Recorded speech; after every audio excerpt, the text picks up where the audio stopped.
right, let's see. So, TL Yeon. I'd like to point out that Yeon grinded the most games of any players at the bootcamp. He actually had 300 games, more than the second highest, 834 to APA's 555. APA actually came out here pretty early. All right, let's take a look at this. So this is BLIX. Pedro Romero. Okay. Commiserations on that tough loss. Commiserations on that tough loss against GAM. It was a tough way to go out for you and the team. I want to start by asking, what is going through your mind right now with the result fresh in your mind? It sucks. It sucks being one of the first teams out of the world by going 0-3. In the series, TL went down in Game 1 and then came back to win Game 2, but then saw GAM snowball the series away in Game 3. Why do you think TL wasn't able to put up the same performance that you guys have shown prior to this event? Personally, as a team, I think we've lost a lot of weapons that we were able to do, and suddenly we were losing our own identity. And towards the end, where we lost on the things that we were winning on, we were trying to get more things, and then we started forgetting how to play basic games and concepts that we were always used during the entire year. I think we definitely had forgotten all of that as the stress continued. Towards the end, all the scrims were going poorly, and everyone was hitting their limit, in my opinion. The biggest thing for me is that I personally lost a lot of confidence in my play, okay?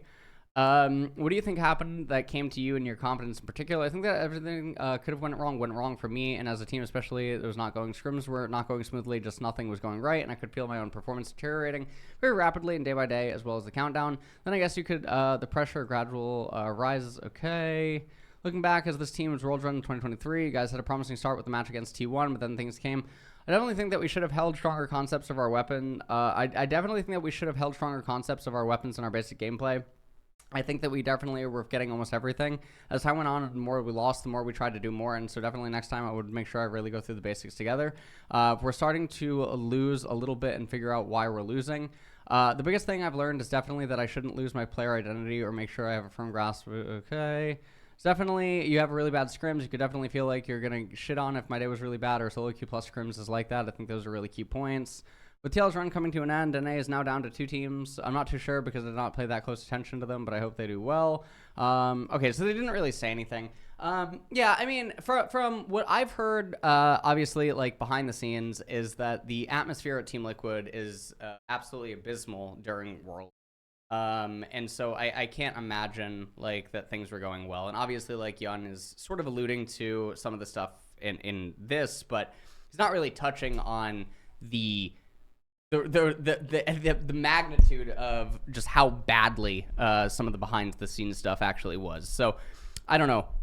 I do not expect this Team Liquid roster to stay together in its entire capacity. I do already like as I already told you guys when I was doing the list of stuff, how many streams ago was it? Like 3 streams ago or something like that. I was talking about a lot of players moving around and stuff like this.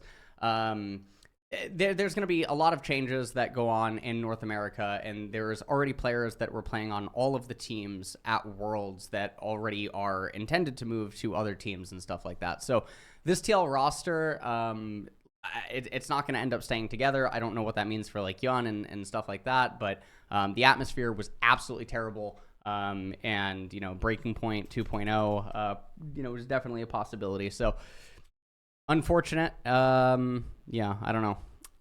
Unfortunate. Mad blowing up the roster. Mad Lions have allowed